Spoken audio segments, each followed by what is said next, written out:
Welcome to the Tokotas podcast for September 26, 2020. We're still in the year where things like zombie pigs are just like whatever now, but we're going to try and make it better with a little bit of Tokotas. Wow! Lovely! 2020! Okay. Wow. Restart. No, too late now. It's done. It's gone. Out the door. Okay. So, today on our podcast, we have me, Jill. You recognize my voice, the one who was of screeching laughter a moment ago. Dun, say hi. Dun, say hi. And we have Kex, who is manager of CEs and PvP. Yep. This is Kex. And we have Hello. Disc. Disc, is your name still Disc on Discord? A bunch of people are changing theirs recently. Yeah, it is. Okay. We have Disc, who is in charge of all of our factions. Okay, and we can see it. So, at this point, we're going to be talking about a bunch of fun stuff from Tokos. One, we have a new injuries and healing. I forgot somebody who's here with us.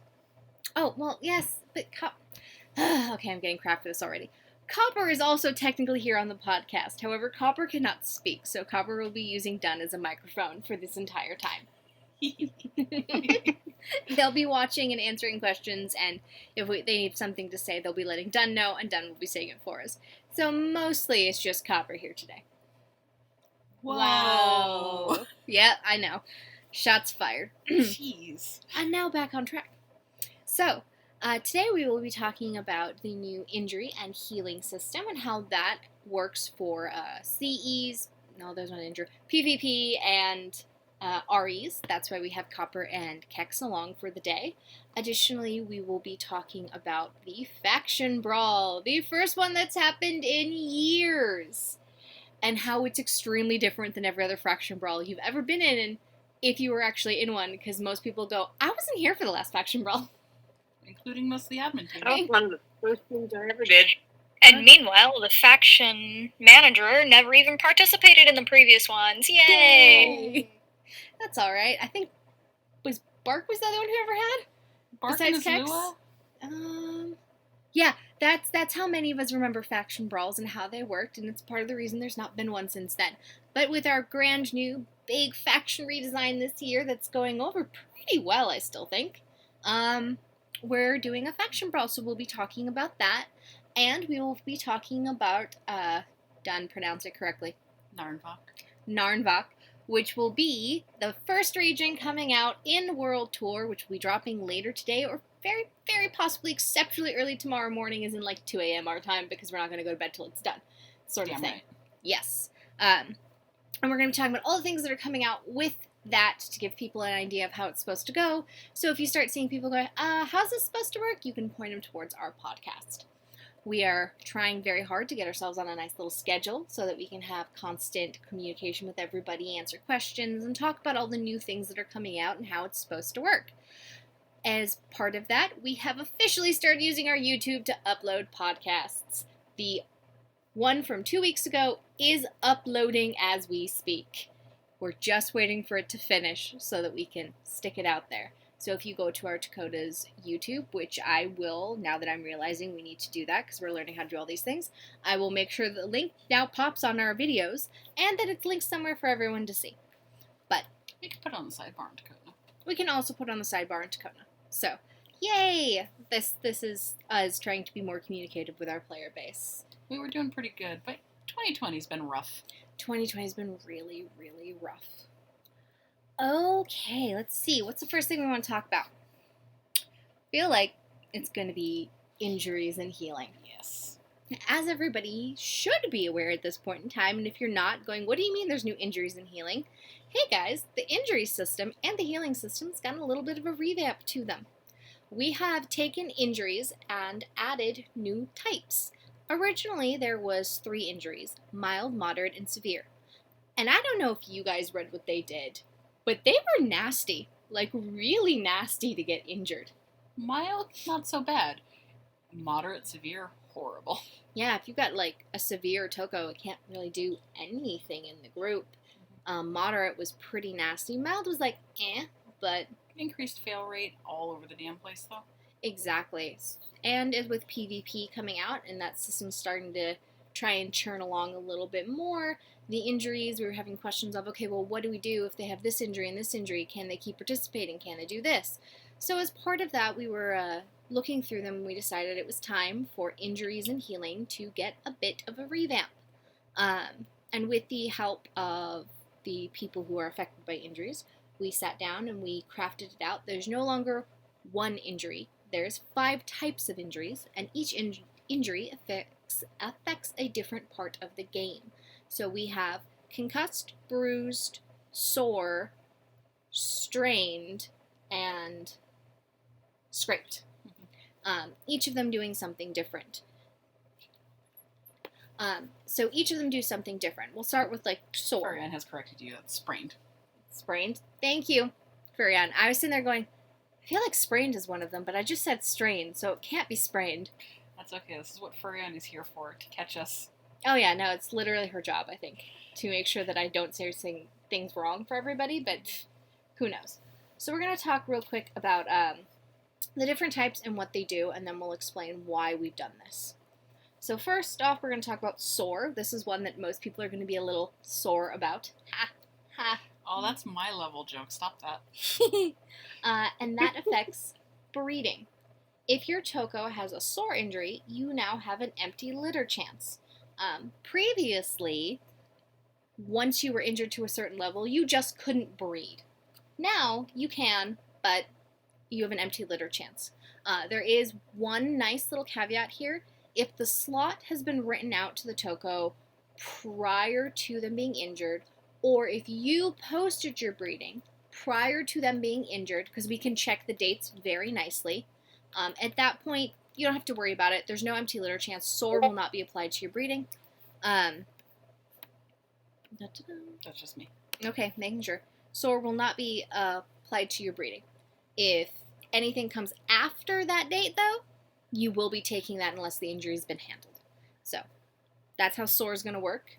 Next on our list, we have the one that affects activities and only activities, which I believe is concussed.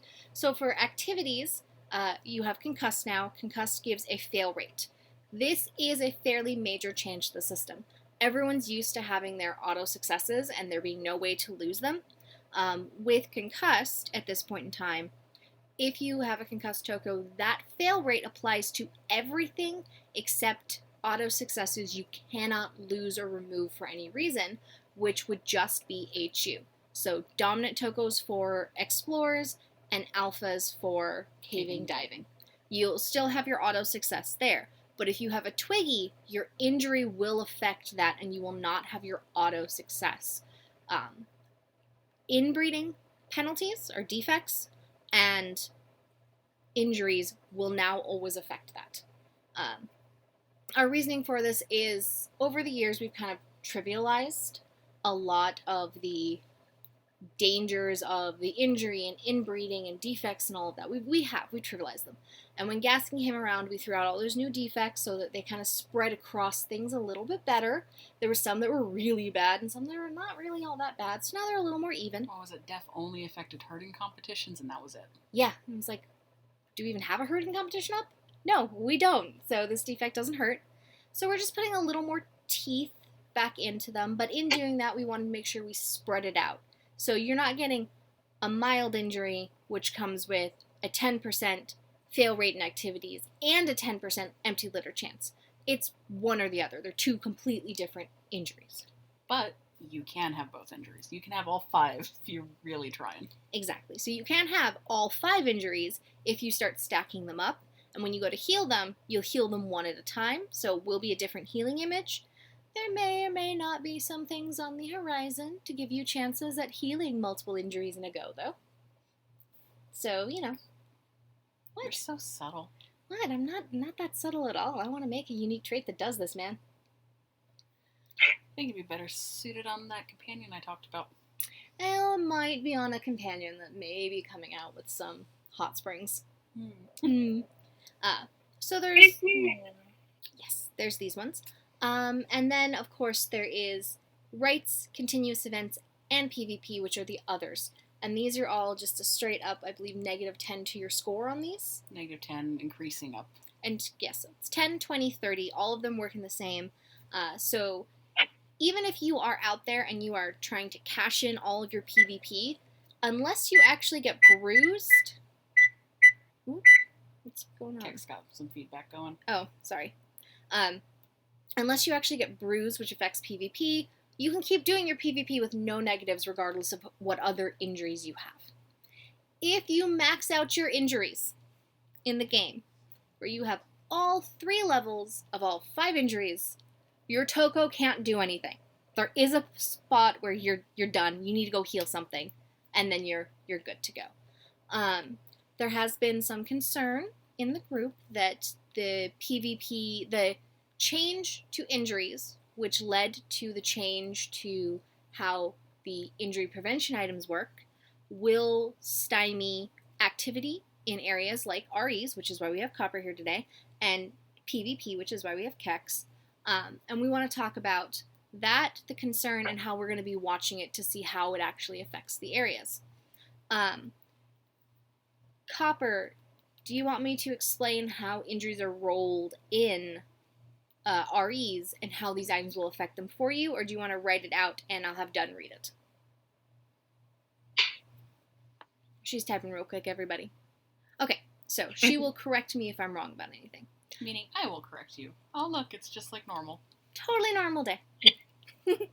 So, in REs, when you go and you make your choice, if your choice has an injury chance, you get rolled to see if that injury takes place. I don't think there's anything that's just automatic injury. There's always a roll in place.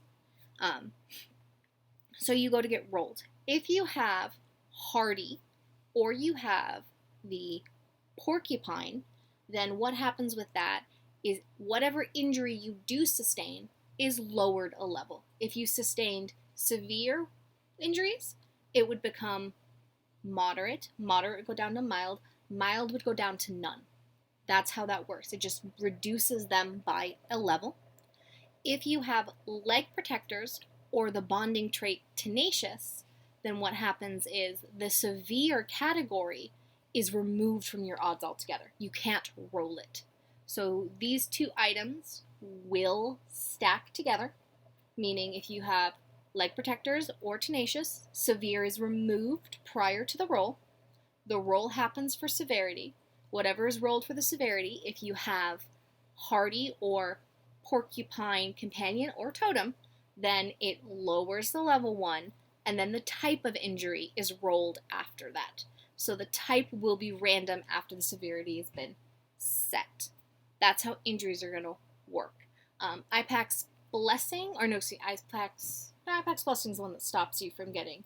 IPAC's Luck. IPAC's Luck? There is no IPAC's Blessing, weirdo. Yeah, well, whatever, you. I'm going to go make one just to bite me. Possibly. IPAC's Luck is not affected by these changes at all. I believe IPAC's Luck still stops you from getting negative results, and so does Blessed. Those things are not affected by this change. This change is purely to when you are getting an injury, how it works. If it's something that stops you from ever making it to the point you would roll for an injury, that is unaffected. So those traits will stack together, and it is still possible with this tack companion or traits to stack up to severe injuries. Because if you're sitting there going, oh, if I get both, I'm done, that's not necessarily true.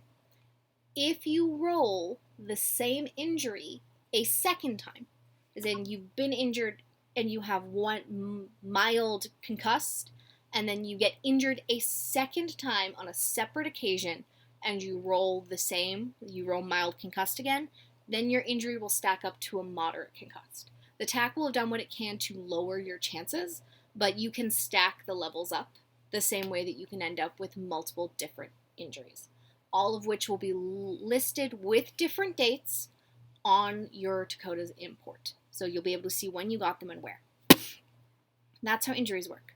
I believe, Kex, correct me if I'm wrong, that is the same for PvP, where the Tenacious leg protectors will come in at the start, And then the porcupine hardy will come in at the end to reduce. Yes, ma'am. Okay, Kex, I know there's a lot of worry from some people that PvP is going to be too rough on your Tokos now. Can you go ahead and tell everybody what your actual chances of being injured are in the different levels so people know? It's alright that they know the number in this case, because knowing the number doesn't... You can't do anything about the number, no matter what it is. This is true. Let me pull up my chart again, because I do not have it memorized, because I suck. Let's see. Here we go. So, here we go. So, in the safe category, 90% of the time is no injury. Right. So 5% is mild, 3% is moderate, and 2% is severe. Okay, so in that situation, if you had the tack on, 2% would just be cut out completely. The severe would be gone. And then at absolute most, you can walk away with mild for an 8% chance at mild injuries.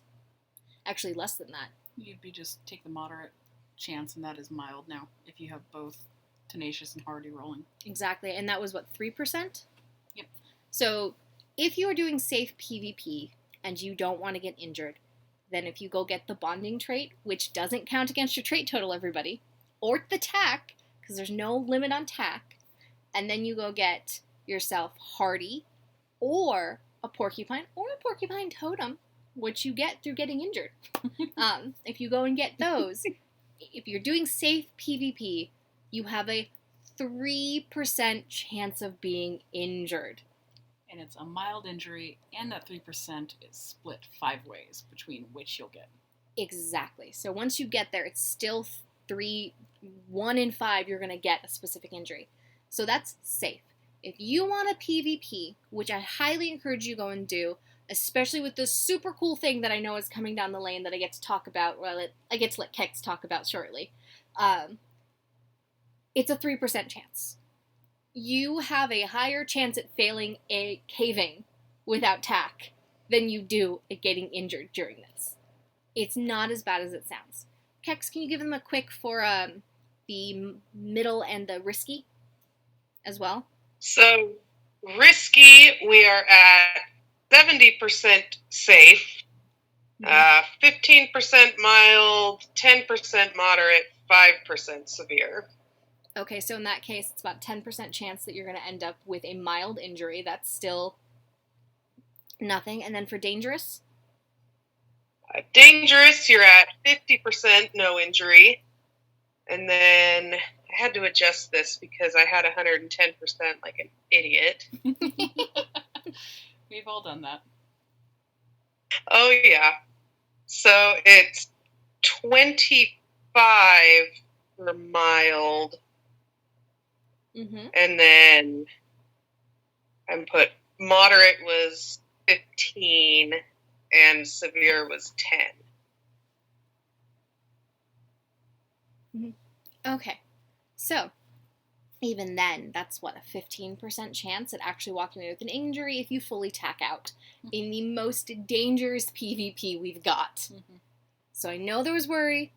We're just giving you the numbers right now so that you can understand, yes, there's an injury chance, but no, it's really not that bad. And then we're going to talk a little more about some stuff coming to PvP that's happening. At least my understanding is happening. Kex, you're going to have to correct me real fast. We have commissioned some tiered trophies for PvP so that people, when you have a certain number of wins for a Toko, will start getting trophies on your wall and building up PvP wins. Is that correct? Yep. Mm-hmm. So that's coming. Our wonderful Tina will be getting us those, so you'll start getting bronze. These are arbitrary numbers. Don't quote me on them. I believe it's something along the lines of this Toko gets 5 to 10 wins, it's getting a bronze trophy on its wall. and then scales up from there. The actual numbers are still being decided, but some love is being put into PvP to create a system of getting trophies. And if you didn't know, 5 PvP wins actually counts as your 1 CE win for Alpha. And you get 30 PvPs a month. So you can make a lot more shots at getting your CE win that way than you can in the actual CEs. Or your, TCA. Or your TCA. I guess you can't really get that in PvP. Point stands. Prizes are pretty cool. I know. We could ask Cass, I guess. Yeah. Kex, do we have a handler required PvP class? Yes. Oh, well, fair. We should maybe ask Cass about that then. That is very true. We should ask Cass about that, because I know some people are struggling for their TCA rank 5. Done. Shut up. Yeah, she still hasn't done my image. I told you last week. did. You can't jump very well without a handler, so, So we will... I think we can ask Cass that. I will go dump it in the appropriate notes. channel. There is additionally, possibly, maybe, don't quote me on this at all, something coming to change for an increasing new system that requires you to get your Tokotas hurt and healed at some point in time. There, that was super vague. That was not vague at all. It was a little vague. No. Well, if you know what it is, it wasn't vague, but if you don't have any idea what we're talking about, it was pretty vague. See?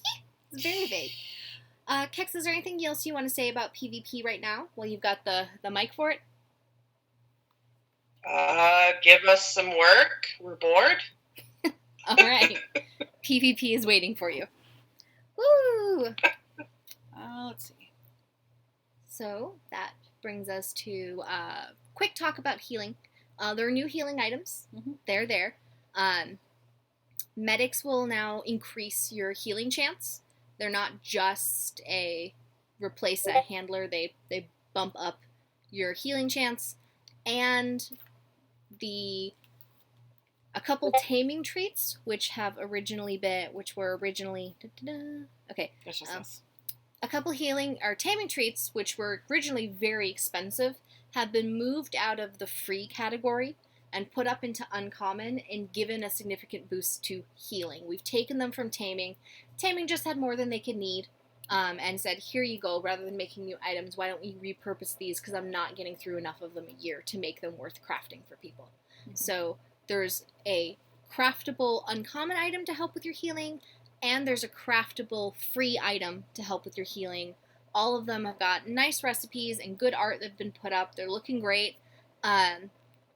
And you'll be able to do those. I think Copper can speak to the healing a little bit better than I, but I believe it is, you put in your healing image, if you put in all of your bonuses on them, I don't think anyone's failed a healing in that case. Healing is not complicated to do. It's one image. It's not a set of rights. We found out you can put more than one Toko in it. You can actually put up to 3 Tokos into a healing image at a time. So you can heal 3 Tokos at a time. They'll each need their own set of items, but things like a medic would be shared among them. Okay? We have copper typing. Yep.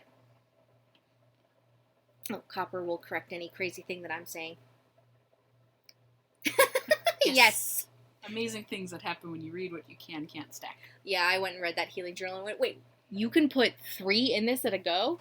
Crap, I should have just healed all my Tokos at once. Like, we've healed, single Tokos over the years, our big activity Tokos, and then, we have these stragglers who are injured, and we just never bothered when we could have just taken care of them, too. Exactly, at the same time.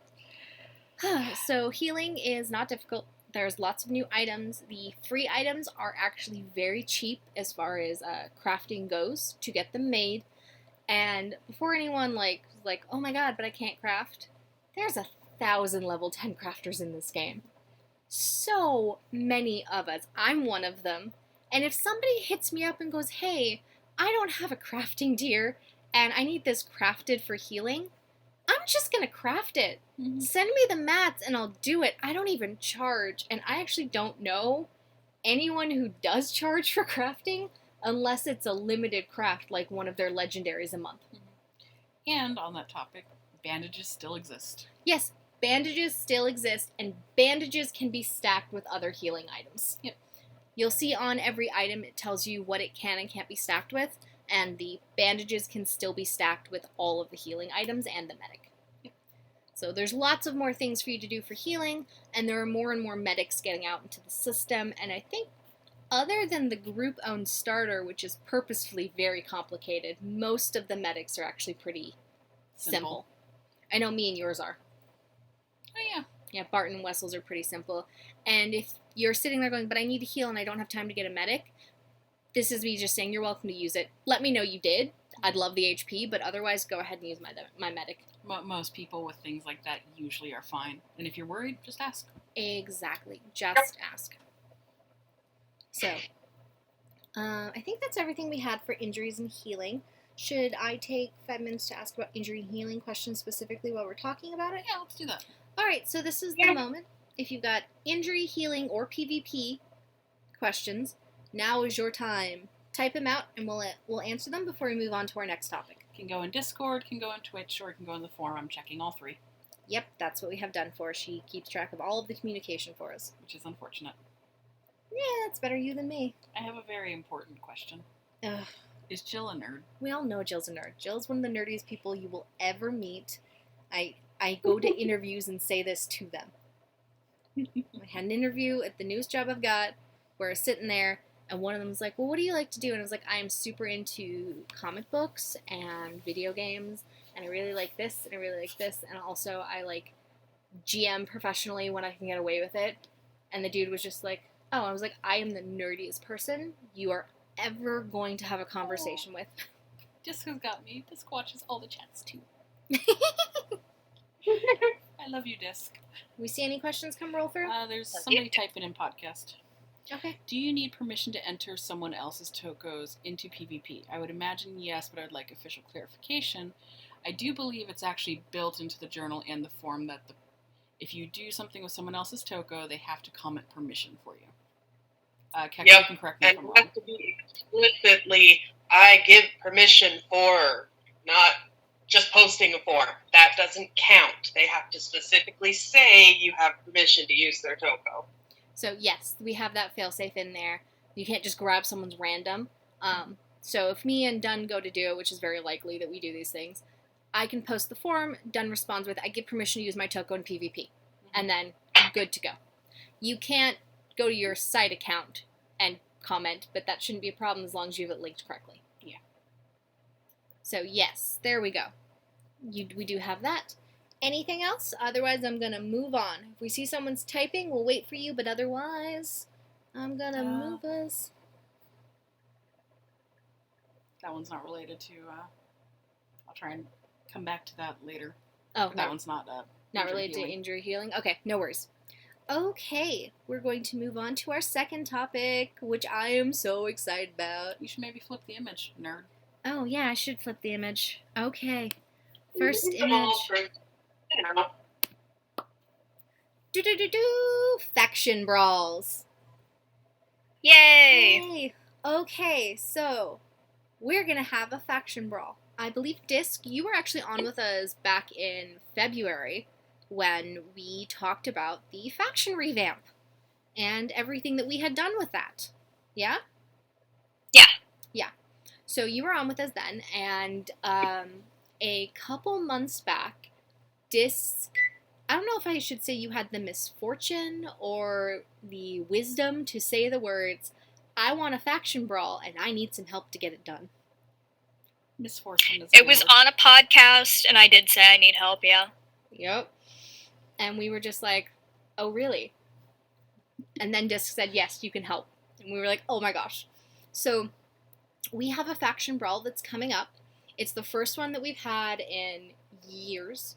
It is different than previous ones. And I would like everyone to understand this is very much a beta faction brawl. We are trying something. We don't know how this is going to work.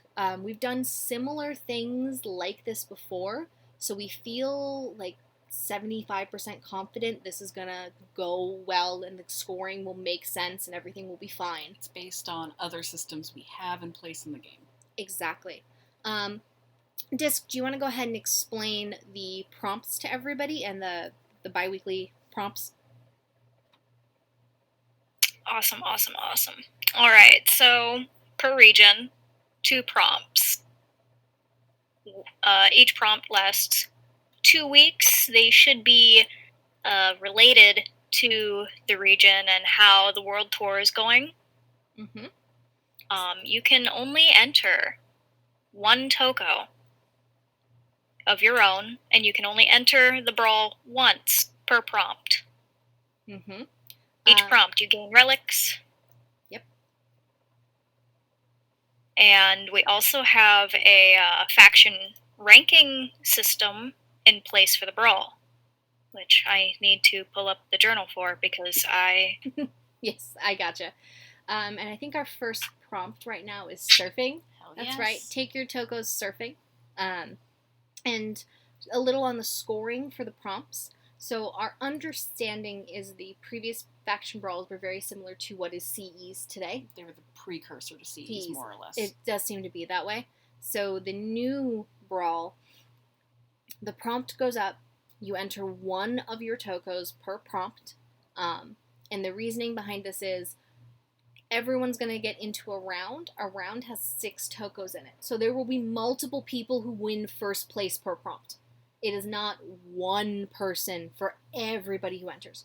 You're not competing against your own faction at all. You're only competing against someone from every other faction. And if we don't have someone to fill your round, we will use ghosts, which is the CE mechanic right now for filling rounds. And ghosts can win, but you don't get any points if a ghost wins for your faction. Okay? So that's a little on the scoring there. And then the faction ranks affect the relic turn-in, which is the other way you earn points in here. So go ahead, Disc, on faction ranks. Faction ranks, yay. So throughout the event, there will be different points where you can earn stamps, right? And this affects how you will be able to rank up, because nobody will be able to get to the last rank before anybody else, because you have to collect a certain amount of stamps before you get to the next rank. Mm-hmm. And stamps will only be coming out 1 per region at this point, so I believe The first one technically has 2, but... The first one technically has 2, which is why the first rank of faction rank requires Tanya and Tartok stamp to get it. Or, Mhm. whatever other ones. We specifically said did we? Tanya, Tartok. Oh, sweet. Yep. So the first one, meaning you'll have to do the prologue to do the first level, and then the last level is 6 stamps, so you'll never be able to get to the last level until the 6th region comes out. Or excuse me, the 5th region comes out. Once the 5th region comes out, everybody will be able to get there. But until then, there's nobody who, just because you're not in school right now, or you're not doing something, or this or that, you have more time, doesn't mean you can race so much further ahead of everyone. It is a gating mechanic to try and keep everybody escalating their rank relatively close to each other. And there's no randoms in these ranks. Mm-hmm. Yes. Yes, so, Disc, why don't you tell them a little about the first requirements, since right now everyone's only going to be able to get to ranks 1 and 2. Why don't you tell everyone about the requirements for ranks 1 and 2? All right. So requirements for ranks 1 and 2, Mm-hmm. very, very fun. We had just talked about player versus player, so this is going to kind of make you participate in that, and with the new injury system. Ooh. And bonding as well, that will come in handy in the event. Yes, it will. Bonding. We require you to bond 1 Toko. That's right. We are shoving bonding down your throat a tiny bit right now. We would like you to go unlock the short main Tokotas, please. Jesus Please. Christ. Please. Oh my god, you two. Please, we want other things too. Yes. Y'all want your Barbary Tokotas. I got the line art. Go do your bonding so I can get to it. We have the line art for like almost a year at this point. Yeah, I have them. We just see these outpost goals done. So, as Please. Disc said, you need to participate in some PvP. You need a bond a Toko. And what else do we got going for them? We also have activities. So you can pretty much rank up through just playing the game. Like, you don't have to, like, go out of your way or anything and do all these, like, specific prompts and whatnot, except the last requirement for each rank. There's a prompt that'll involve a faction leader or their Toko.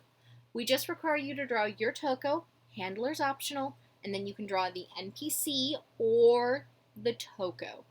Either Or both. Or both. Highly encouraged to do both, but you only have to do one or the other. This works basically as the mechanic the whole way up.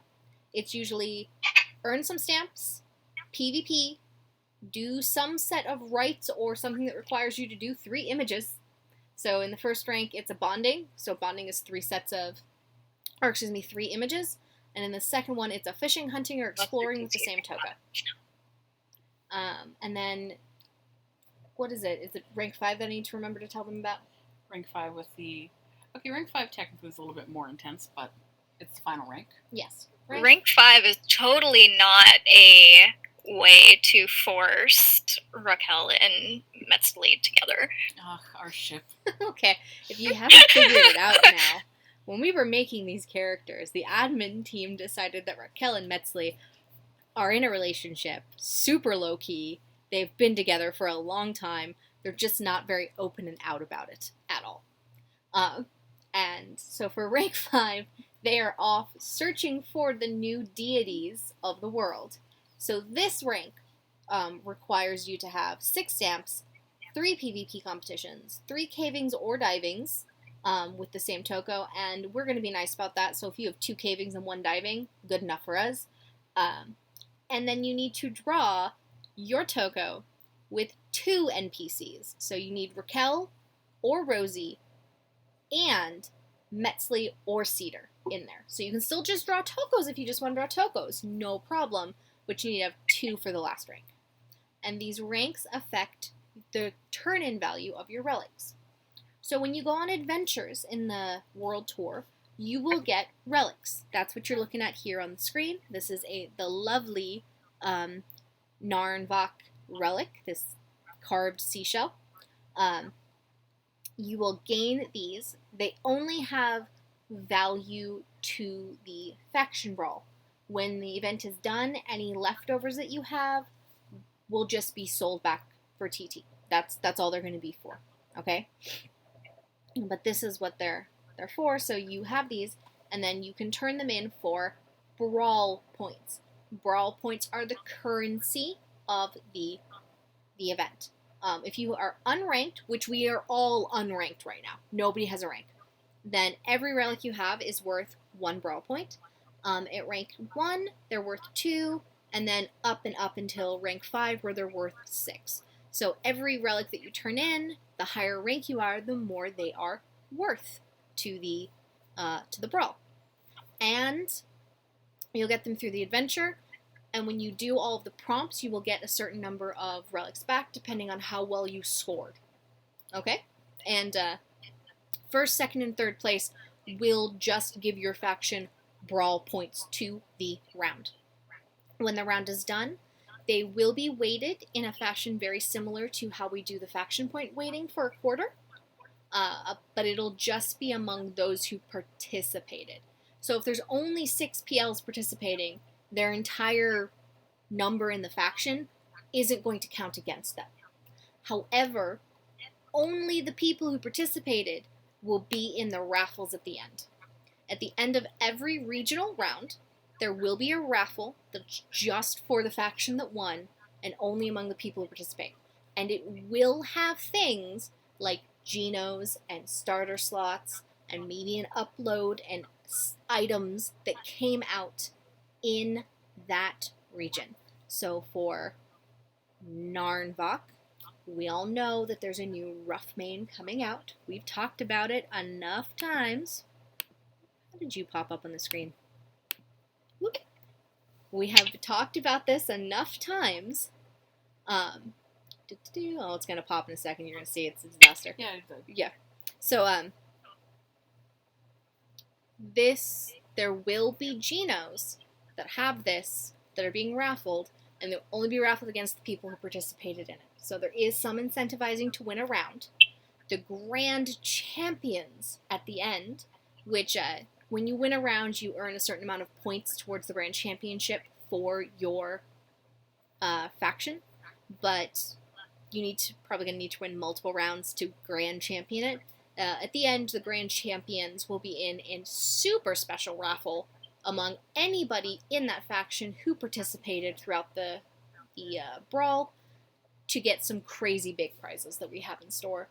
And I believe for everybody else, there will be even for the people who won, but there will be a faction Brawl store. So all of the Brawl points that you gain throughout the event, you will later be able to spend in the store to get prizes similar, but not necessarily exactly what was in the lore store. Okay? So, there's a reason for everything that you're doing. Nothing goes to waste, and obviously there will be regional rounds, and then from all of the regional rounds, there will be a grand champion, and we're going to try something out in the second round called pairs, which means every faction will be paired up with another faction, and then they will be working together to win the round, which means both of them will get points if they are the regional winners. Both of them will be in the raffles. Exactly, both of them will be in the raffles.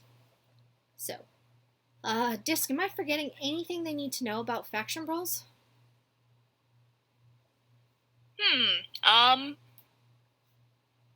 I don't really think so. I mean, there's tack that is being reworked, I believe. Mm-hmm. We should probably say that we are revisiting things like the Brave and whatnot awards that came from the old faction brawls. We're going to revisit them and see how to work them into the new system. So They're not there yet, but they will be. Exactly. As we kind of see how the system evolves, how everybody interacts with it, we can make better decisions about it. Even if that means we retroactively have to award it to somebody, that's fine. We will do that. So don't worry about, well, I did really, really well in Narnvak, but I didn't do well in a later region, and these only came out in the later region. We'll retro things to make it fit. We just kind of want to see how it all works with everybody before we do it. We may have to make changes to the current companion and tack that exist. Mm-hmm.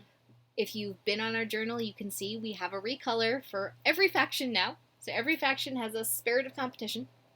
And we may probably be getting some more faction brawl tack coming as well. We're just kind of letting this first round go, see how it goes, and then adding things in a little more educated manner than our usual throw it in there and correct it later. Yep. Okay? Brawls will be evolving over the course of the event. Brawls will be evolving over the course of the event as we find something that's fun for everybody to participate in. Beta Boon! Woo, Beta Boon. Praise Beta Boon. Yay, Man, Beta Boon. we should make a new starter. Stay with me. It's a black rough coat Toki that's father is Boon, that looks just like Boon but is a rough coat. I see. As you can see, Dunn really likes the rough coat Tokis. Leave me alone. I like all the rough coats. Yeah, the rough coat Tokotas is gorgeous. Oh, the rough coat dye are so good. Unlock Be the like, short Outpost Beta goals. Boon. unlock the short main, because rough is an uncommon main. And if all of the other uncommon mains are unlocked at the time that rough gets unlocked in this next region, I have every right to stand in front of Cash and go, but we should just let it go free. We don't need to lock it behind a goal because all the other uncommons are done anyway. But if it's not, then I actually have to have a conversation with Cash about this and convince her rather than just be like, but look. You're trying so hard. I am. I want a rough coat Tokota, man. Have you seen them? I know. And yes, we did hear, we had a very good conversation in Discord this week about bonding, and we've heard, and there is more stuff coming down the pipeline, so don't worry, guys. Yeah. Bonding is not useless. No, it's just more of a long-term thing. We can't do those upgrades we want while we're doing World Tour. Exactly. And when bonding came into the system, it was a vague idea by a previous owner that was not fleshed out we did our best to flesh it out, and the decision was made, and it's my decision. I'm not going to say anybody else's decision. It was my decision that we needed to buffer our start game for our new Tokos, new players, to give them something that will help them get a boost moving forward, and bonding was that.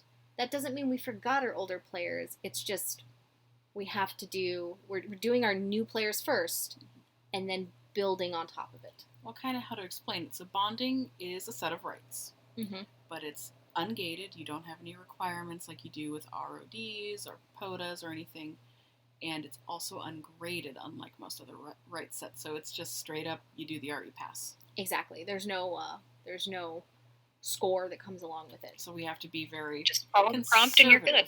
With the rewards that come out of it. Exactly. At the initial level, anyway. And the bonding trait doesn't count against your 10.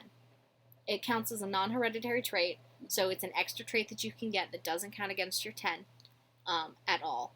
And I don't know about you, but 20 HP per Toko was almost enough to do it for me.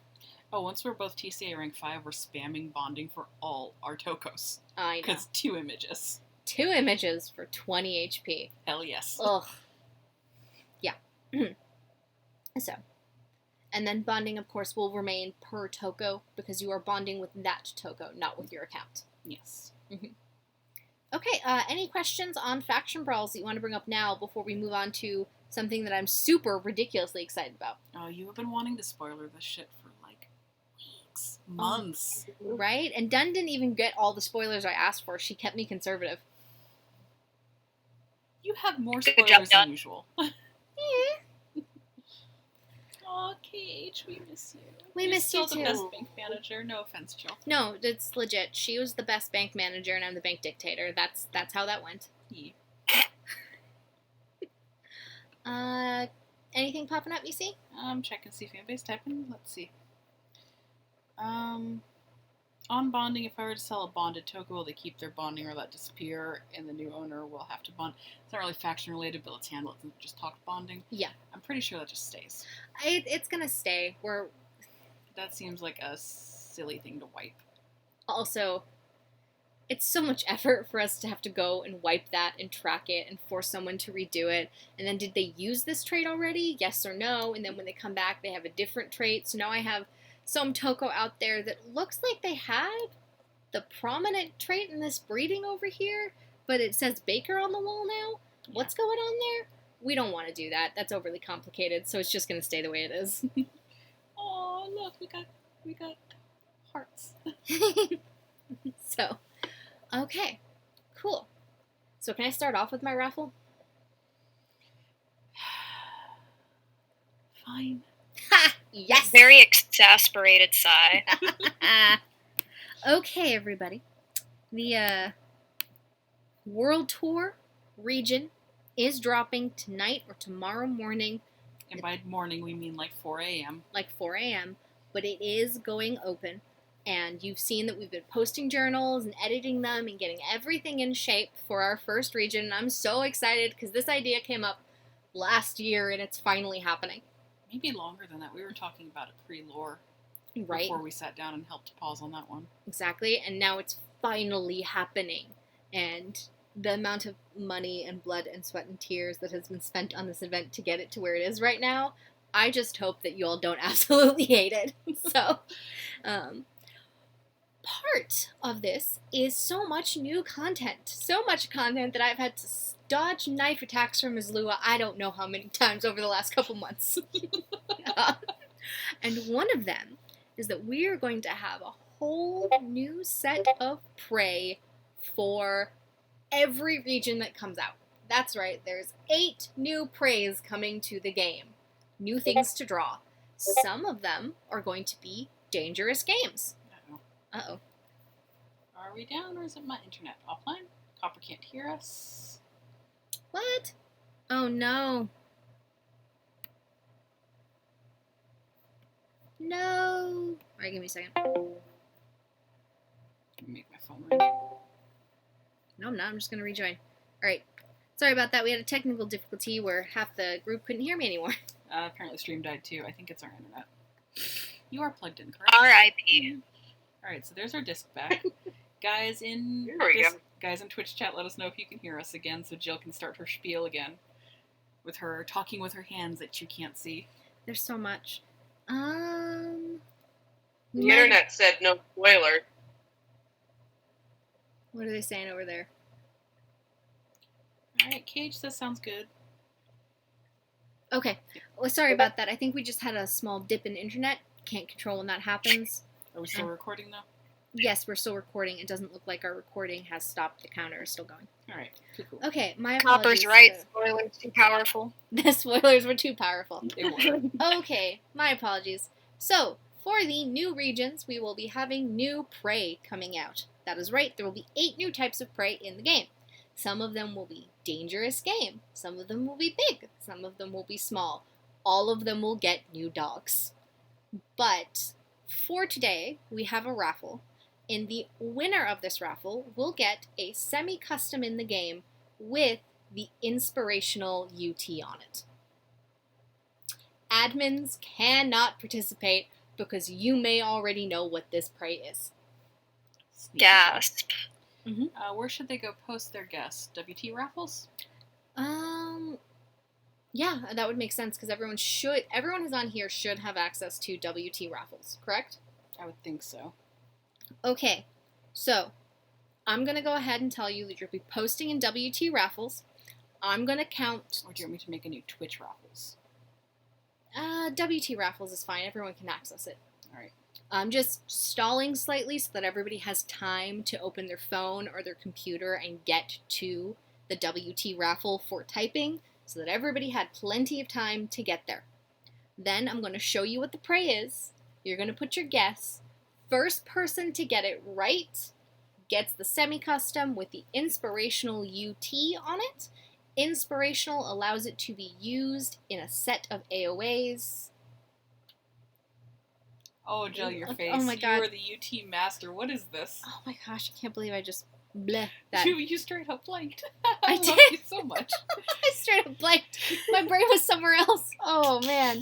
Oh, I'm so uncool Your today. brain was trying to figure out who you're going to stalk to get a puppy from it. Oh, yeah, that's true. That's not wrong. I'm horrible.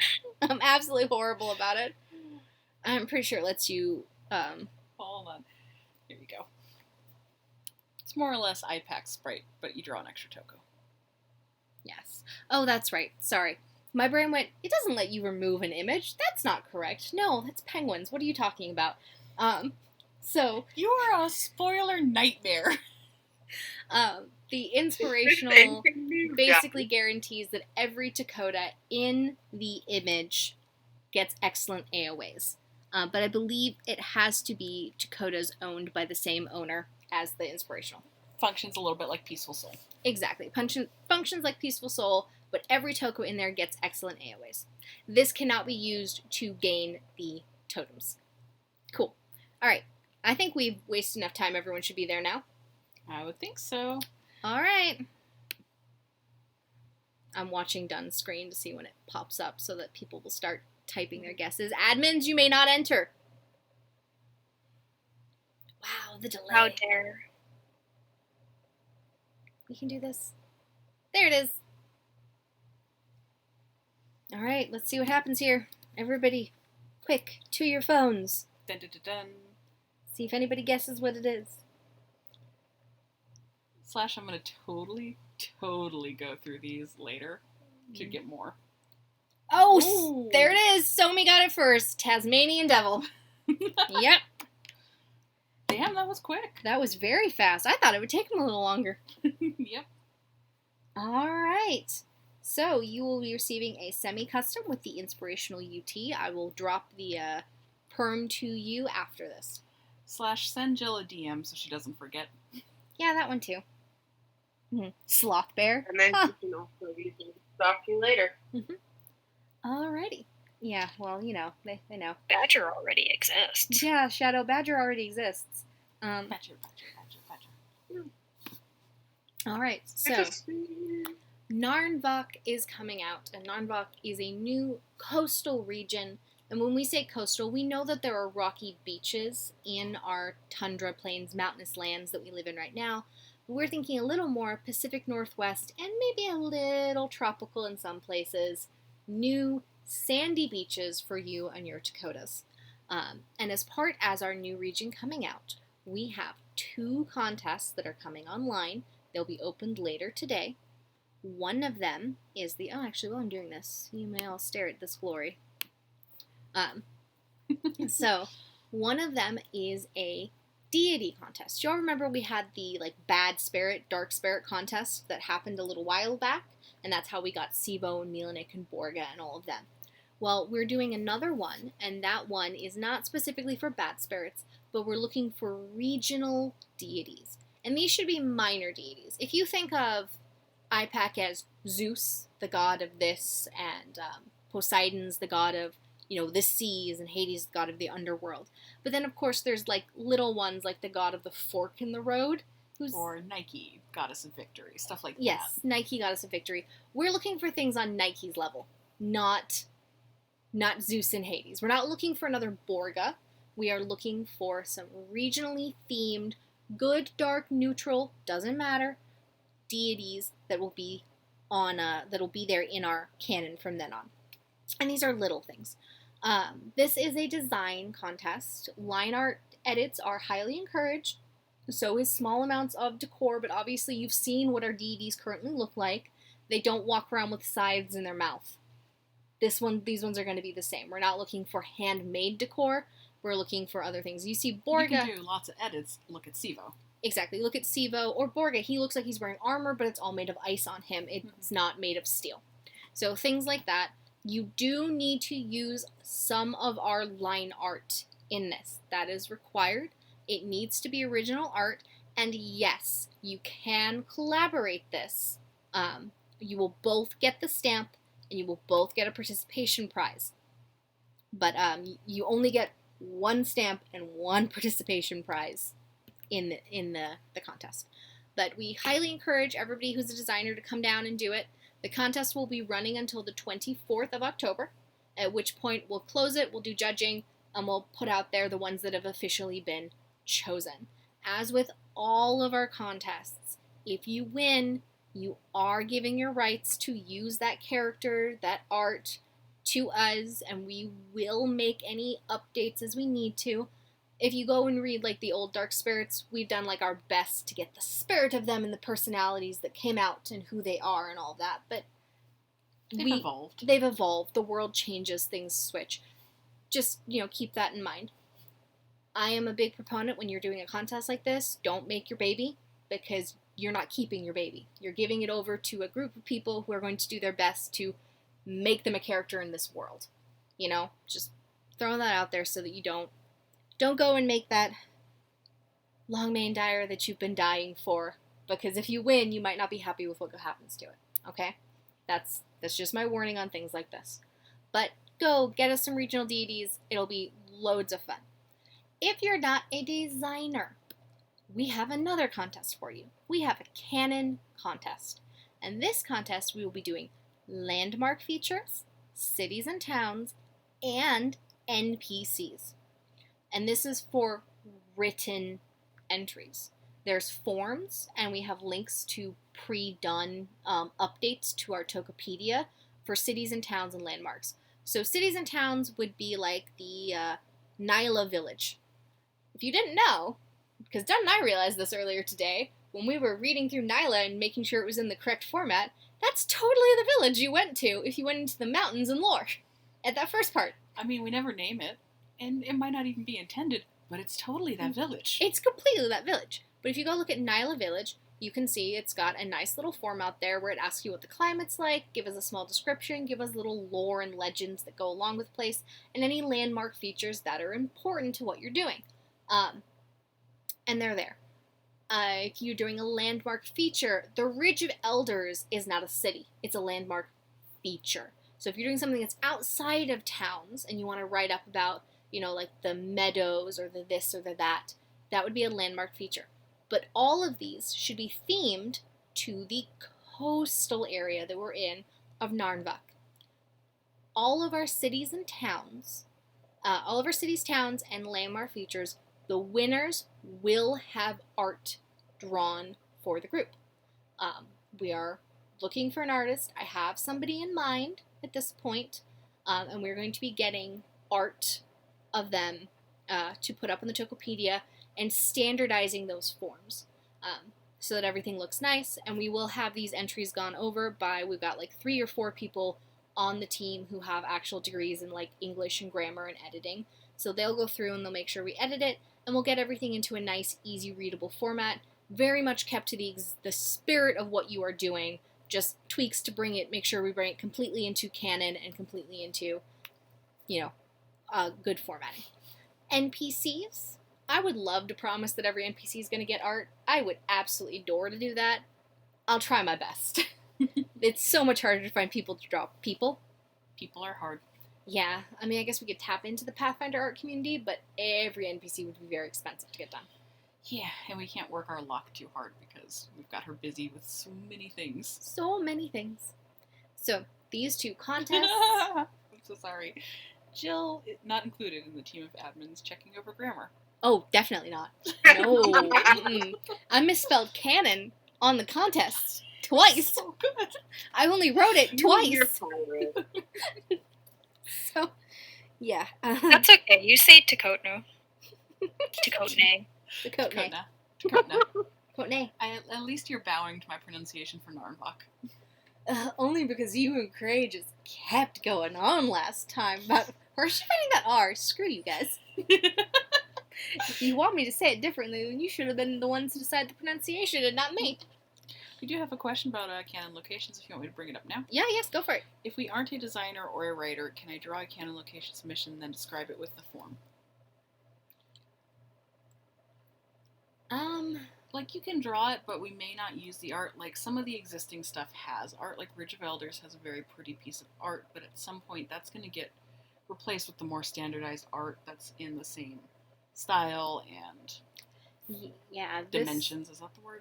Yeah, this contest is really meant for our writers in the group and for people who are, not writers, but still good at description and all that, to really have a moment to shine.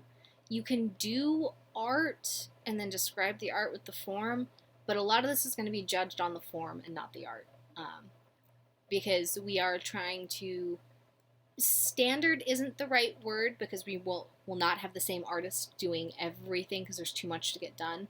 But we are looking to try and find a style of sorts that we're using. And I don't want you to go and spend 60 hours on a background image that we're not going to use. Mm-hmm. It's not fair to you at all. Yeah. But you And can... we're going to take your descriptions and, pretty them up so they all have a similar writing style. So don't worry about making your descriptions sound perfect, because it's not going to be the exact wording anyway. You don't have to match our writing style. Everything that gets written on the team goes through 3 or 4 hands to standardize it, so we have a unified voice, so don't worry about that part so much. Exactly. If you're like me and you have terrible grammar but an amazing idea, we're more interested in your amazing idea. We'll handle the grammar.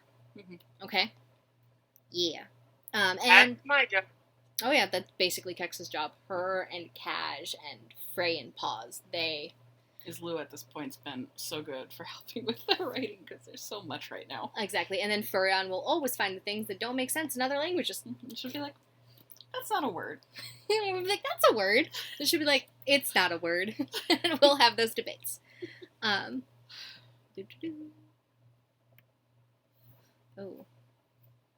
awesome. I may have just gotten some of that trophy art that I said I was getting. Oh, jeez. Yep. So, Nice. yep, I'll show it to you guys later. Because I can't get it onto here well enough to show it right now, or I would just spoil it. Because you would kill that laptop if you opened Photoshop right now. Exactly. So I'm not going to do that. So yes, those are the 2 contests that are coming. All of these contests are going to be judged by a small group of admins who will be making the choices on these things. It will not be group voting. However, if somebody puts something up and you absolutely love it, DA has this little function now where you can heart things. So heart all those things that you like, because I will very much take that into consideration. We used it a ton with the starter redesign contest, because when we got, stalemates on the judging team. Well, what did the players like? Yeah, if this one's got 30 and there's no other reason we can't use it, yeah, we'll totally take it. Like, it helped us so much on the Voltaire ones when we were finally picking Voltaire. A couple of the Voltaire, we were like, we can't do it only because we can't find the base code easily. We already have enough problems with that. We can't pick one with an obscured base code. Oh, Nyla. Yeah.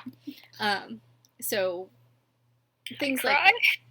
that. I know, Nyla. I did my best. You I'm so did. sorry, Dusk. You did. It's okay. Disc and I have been guilty of picking the wrong spots. We made it work. It was fine in the end. So yes, that is the contest done. We need to update those journals to tell everyone how the judging is going to work, because I realize the judging is not on there and people will question it. Oh, where is our list in admin chat? Give me a minute. Let me go put that on our list of shit to do tonight. Exactly. So, yeah, we will update the journals. That's why they're not live yet. They're not totally ready to go. We're really, really close. Additionally, there will be a new adventure coming for this region. And if you do the adventure, then you get a stamp. If you do any one of these things, you get a stamp. But for the new adventure, we will be exploring an underwater temple in the region of Narnvak. It's pretty cool. The art is pretty awesome. If you haven't been to WT announcements to see some of it get posted, Doc has rocked this. Oh, Doc. I'm not sure if I'm good at interiors, but I'll try really hard for you, and then comes back with these things, and I'm like, what? This is amazing. I can't do this. This looks like out of a fucking Pathfinder book. It's so good, and it all matches, and the color's great. Yeah, no, we're great. We have gorgeous art for this. I'm so excited. To get into the underwater temple, you need to do one piece of art entry, which you can do as lit as well. But there's one entry, on par, I believe, with an activity is what we have it as, which is your first glimpse of Narnvak. Is it in the town at the port that you've landed in? Is it on the ship coming into the town? Like, just your first glance at what's going on, and you need to have your Tokota in there, and your handler is optional. Once you've gone through the dungeon, in this dungeon, we're ranking it as a low difficulty dungeon. It is possible to get injured in the dungeon. We are doing the finishing touches right now to pull in the new tack. So, tenacious, leg protectors, all of that. But a warning, your tack and traits are only scooped up at the very start. So if you start and then add something later, you won't have it. It won't automatically appear in the adventure. Only things that are on when you click go. Totem isn't coming over, right? Right now, totems don't come over now. Yeah, so you'll need something actually on the Toko. Yeah, I'm trying to see if I can swing totem, but I don't want to kill her sight in the process. So you will know which things are coming into play. It'll be on there, and when you hit to verify and start the adventure, you will get a warning that tells you your Tokotas can be injured in this adventure. So you will be warned one more time before you go in that is a possibility. Failure does not always mean injury. It doesn't. I'll throw that out there right away. Failure does not always mean injury. Failure might mean there's an injury chance, but it can also just mean item loss. Or just no item gain. No item gain, or you're thrown down a very different path than if you had succeeded. Like, failure does not always mean injury, okay? And the underwater temple will be a low difficulty. Once you get to the end of the temple and you get to that spot where it kicks everything into your inventory for you, you will be able to do the second prompt.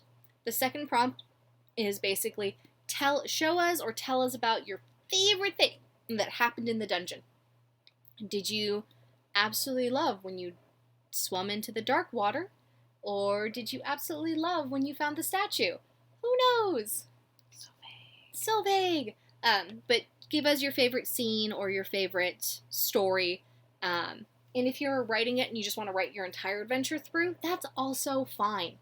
But just give us something that happened in the underwater temple that you liked, and when you turn it in, you will get your Narnvak stamp. And that will certify that you have done something for this region, and you will also, everybody will get relics out of the adventure. It's impossible to get no relics. It's just some choices might get you less relics. Okay? But you will get relics, and those relics can be turned in for faction brawl points. Oh, Dan, is there anything else I need to say here? Right. Oh, yeah, you were going to explain the background. That's why you put it up, weirdo. Well, I put it up so they could stare at it as I was talking about the beaches. You were supposed to explain the breaking of the conventions that we're trying out. So, quick question out there. Does anybody know what level of HU this background is? I mean, I know my admins know. Well, it's on the background guide at this point because I was doing my updates today so they can find out real quick. Right? What's happening? Yes. This is alpha level background. This is not average. This is the alpha, which is sunrise on the beach. With this background, we are breaking our normal convention.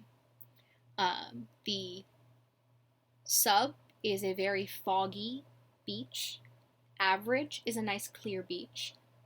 Dom is the beach at sunset. And alpha is the beach at sunrise. So for the first time, we have an alpha that is bright and sunny and light. We're trying this out. If it turns out that 99% of the group do not like having a different cadence to the backgrounds, that's fine. This will be a one standalone and we won't do it again. But we are doing this to break our current convention, to try something new, to give us a little more freedom with color when it gets to alphas at the end. Because right now our current scheme kind of forces us into always doing the blues and the purples, and anything that's outside of that tends to look almost unnatural. So we want to change how we do things up a little bit, which is why it's sunrise here. And if you didn't know, this is a free background. This is a free background that will be in the import for you to just choose to use from the start. I believe a lot of people over the week have noticed because Marcy was so kind to go do all those updates for us last weekend. Exactly. So as soon as Narnvak hits, the background will come out, and you will be able to put your tokos into DC with it. As usual, if you are doing HU and you are moving up a level, you can switch to another free background at no charge. You cannot apply a Sick or Borgastone in HU as you go up a level, but if you are currently on the brown or the white or the glacier and you go up to Dom, you can switch to this coastal background for free during your HU change. Or you can go and do an import update in DC. If you're just changing the background, you will have to spend a makeover token to do it, not a do-over. Do-overs wipe your HP. You will have to spend a makeover token to do it. If you're doing something else, like applying a trait that's going to be shown, or adding decor, or switching paints, you can do it for free. But you can't switch just your background for free. It's to save on the overwhelming of DC with people all just trying to switch a background. So, but you can spend a makeover token to do it if that's all you want to do. But this is our lovely new alpha coastal free background that's coming out with Narnvak. And I've seen our volcanic one. It's shiny. All of the ones we've got are so good. Yes. Oh, and for Narnvak, we do have a new companion coming. I get to tell you about that because it drops right away. Oh, yes. Yes, you do. I do. We have a snail. That's right. If you're like me, and you're a big-time crafter in the game, there is one particular ingredient that stands above most others in the attempts to get that is exceptionally difficult. And I'm not talking about alder, because people get alder. And I'm not talking about black or red currants, because again, people get those and you can go find them off of people or find them yourself. I am talking about kelp. Kelp is insanely hard to find. It's really, really hard for everybody. I think Seer's in this chat, so you can give Seer a shout out for this one. Oh, yeah. Yeah. So, snail is a new diving companion that you may equip, and when you go diving, there's a chance that you will get back an addendum roll with, I want to say, 1 to 3 or 1 to 5? I think it's 1 to 3. 1 to 3 kelp. That's right, there's now a way to actually farm kelp for all those sushi rolls that you've been trying to make that you just can't get done. It will be findable in diving. I believe Islua was open to it being findable at Mr. Bubbles level in fishing. Yes, it will definitely be in diving. It may be in fishing at a higher level. Once I go and put it into the loot table later today, we will solidify where it'll be, and it'll be in the news when it comes out. That's right, we have a new snail companion. Look at this gorgeous thing. Because Tina just, like, nails it every time. Right? Oh, it's so good. Oh, we have a pause watching us. Oh, wow. Hi, Paws. Been a while. Pause has been here for a minute. I believe it. Pause, I missed you. Oh, also we have a cast. So everybody get super excited because we have Narnvak coming sometime soon today. And then everybody can enjoy the first part of the world tour. Pause has been here the whole time. Shh. I told you she's been here a minute. Never said hi. Good grief. And pause. It's like you don't love us. She did. Okay, everybody. I don't think I have anything else to show them. I think this was it. This is my grand conclusion. Look at the nice new awesome stamp that you'll be able to get on your passport. Cray is seriously making these look like real stamps, and I want to go get these cut. I know, she did amazing when I was like, I want these to look like stamps. And then I was trying to give her a thing, and she was like, oh, no, I'm so far ahead of you. And then just started dropping these, and I was like, so good. Stamp stickers, Jill. Shh, I'll make stamp stickers at some point. Yay! I'm gonna need a bigger water bottle. Did you actually put any on your water bottle? No, because I'm so, like, how do I layer them to maximize all the deities and all the anniversary and all the talismans on it? Done buys one of everything that exists. Leave me alone.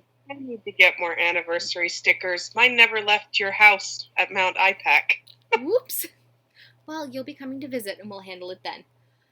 So That yes, works. maybe when we're done, we can have a stamp sticker sheet. Yeah, I think these would go best as a sticker sheet. If you want the stamps. Woo! Okay, everybody. It's QA time? that time for Q&A. I know I have some pre-questions in the form. We'll start there and let people put things. Actually, go put them in Discord since Stream Chat's actually moving along pretty quickly this time. Oh, okay. Yes. If you've got questions, please go put them in the Discord. I think there's a podcast question somewhere. Yeah. Let me refresh this just in case. And I know I have a couple. Did you not name the form? Why would I name the form? The title's right there. So I could find it later when I go search your drive to be like, did we talk about this? Well, go name the form then. No, it's principal now. Okay then. Jeez. First question. Does Jill woo? No. Moving on.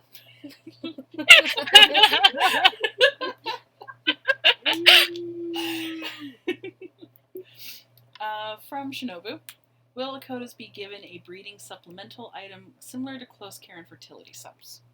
So, let me make sure I've got this right. Do close care and fertility subs just increase your chance of getting more pups, or do they actually increase your range? I think it increases your range. The answer is no, right now. We did talk about this briefly in the previous podcast, that we had put a lot of effort into maximizing Tokotas into the system, and we had doubled it in just a few short months. We will not be looking at any more Tokota updates until January. So December downtime, we'll look at our analytics then and see how it went. So this year is a no. Next year, when we start looking to do things like, can lavender be applied to Tokotas? During that time, we will look at it again and see if they'll get a FERT sub. But things like lavender not working on them and other things not working on them, those will be changing a little bit next year. So for the moment, no. But it is on our radar. We are not forgetting about it. It's just going to be a next year problem once we've had a full year of our first changes to Tokotas. Okay? Next. Also from Shinobu, will there eventually be, or is there room for the possibility of, location, yes, nailed that, location leaders? As in, like, NPCs for the regions, which I think because we expanded the contest. Yeah. Yes, very much. The contest will have room. So if people want to put in suggestions for somebody who rules part of a region or somebody who's super influential because they're the, West Indies Trading Company owner in this region, you can put things like that in there. That's what NPCs is for. So we can start buffering up just a few more faces in the world for us to use. Mm-hmm. We have so many Tokotas and starters that are around that show up, but we're throwing a little bit of people in here because we are actually a writable species. Plenty other games aren't, and there's nothing wrong with that, but since we are, we're putting a couple faces down there. All right. Mm-hmm. Username, me. Question. No question, just want to tell you that you guys are awesome. Oh, that's sweet. Whoever me is. I love you, me. Mm-hmm. Oh, okay. This is from Khaleesi Kiaya Wolf. Number 1, would there be a chance for the official group deities to have their color palettes released so it's easier to color pick when drawing them? Nogrooks is fairly easy to do, but IPAC is someone I struggle with hardcore to get the coloring right, and I feel a color palette may be useful even to newcomers. I'm not really sure on that one because I don't know where we would put it. I guess we could maybe put it in resources. Yeah, if somebody... It's definitely not a no. We just have to find someone who's got time to do it and then go plop it in resources. Exactly. So I can put that on my list to get done when we do the full body, half body guides, and we're working on a bunch of those resources. So we can make a note to see if we can find someone who can go do the color palettes for us. Yeah. We just don't have them right now. Or we don't have them sitting anywhere to grab them and just make them there. Somebody has to go and make them. So there will be a delay on getting that done. Yeah. Mm-hmm. And we want to do something a little bit more than just this color squares in a list. Yeah. Probably do like something nice looking. We'll try and do something nice looking so that it's clean for everybody. Let's see. Number 2, novice crafting for me has been a nightmare. I'm struggling hardcore to get past the novice tier as literally nothing I craft works out or is successful. I get it's a grind, but would there be a chance for novice crafters to do in-game quests that would help bring up our tiers past novice? That one, I'm not sure how we would do since crafting's been so automated. Yeah. It would require like an admin override and someplace for that. So that's kind of something we'd have to discuss with Cash more. Yeah, I can't give an answer to that right now. We'd have to talk about it with Cash. Most people just, what is it? Leather strips. Leather strips. Or meat chunks. Or meat chunks. Yeah, that'll get you there. And if you're truly struggling, my suggestion is actually to do them one at a time. I know that seems silly, but if you're struggling to get yourself out of a level, then I suggest you don't attempt to bulk craft in any way, shape, or form. Do your crafts one at a time, because your rank ups happen after all of the crafting is done. So if you're doing 50 in a go and you only need 5 of them, well, you're doing all 50 at the lower level and then ranking up. Whereas if you're just doing them 1 or 2 at a time, then you'll rank up and then continue on with the rest of the crafts that you have left to do. So that's just some basic advice for how to do the crafting if you're struggling to rank up. But the meat chunks, and the leather strips, that's your go-to for the moment. And if you need just a bunch of crappy mats, just hit me up, because my bank is like ridiculous and I don't need them. Yeah. Kexmart. Kexmart. Woo! Sponsored by Tokotas. Jesus, you guys. Oh, we're kind of funny. Mildly. Okay. So, that's that one, and I think there was there's some more in podcast questions. Let's see. So, again from Kiaya, we've got, so I've had this question for a while now and was wondering if anyone could answer it.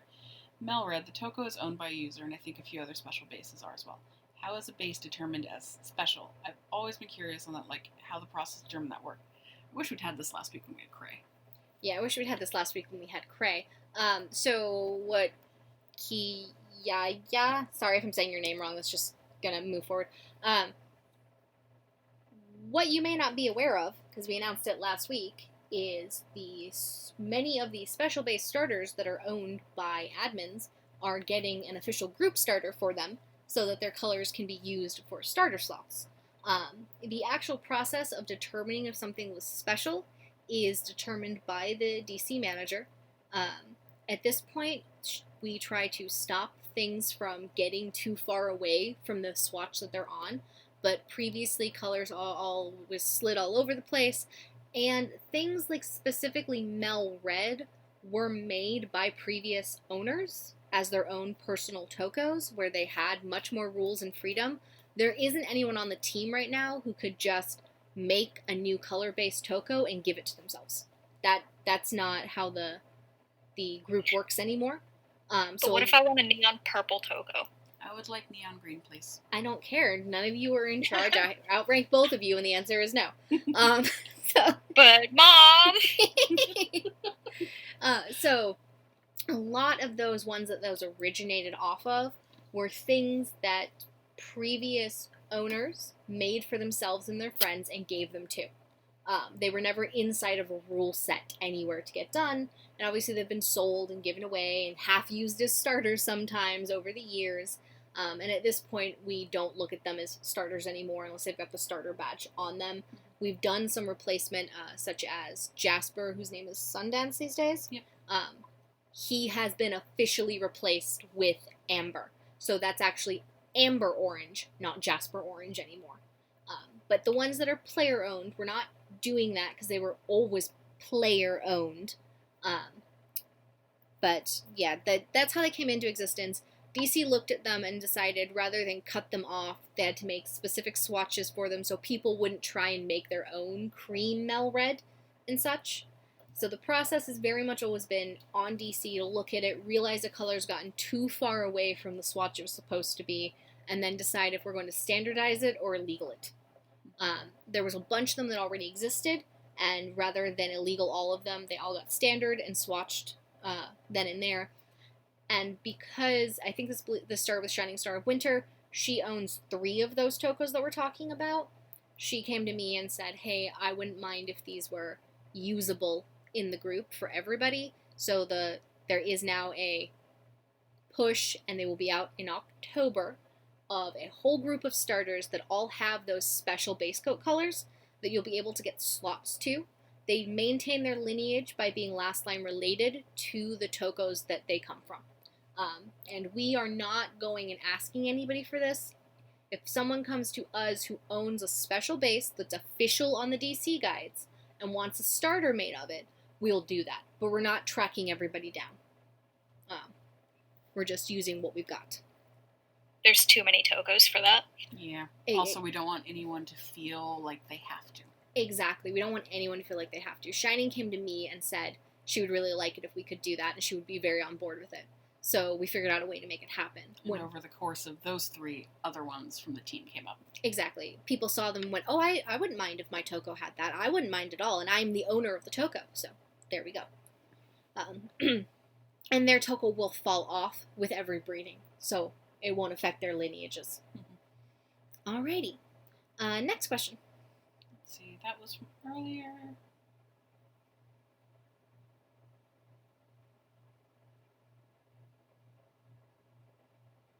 Sorry, was reading. Yep. From Shadow, can we have more of a group D&D where our tokos are our characters? Like in the game? Like, run a game for me, Jill. Oh, I've run Toko D&D before. Actually, it's pretty fun. Yeah, it was pretty fun. It was back when the Dark Spirit contest had just happened.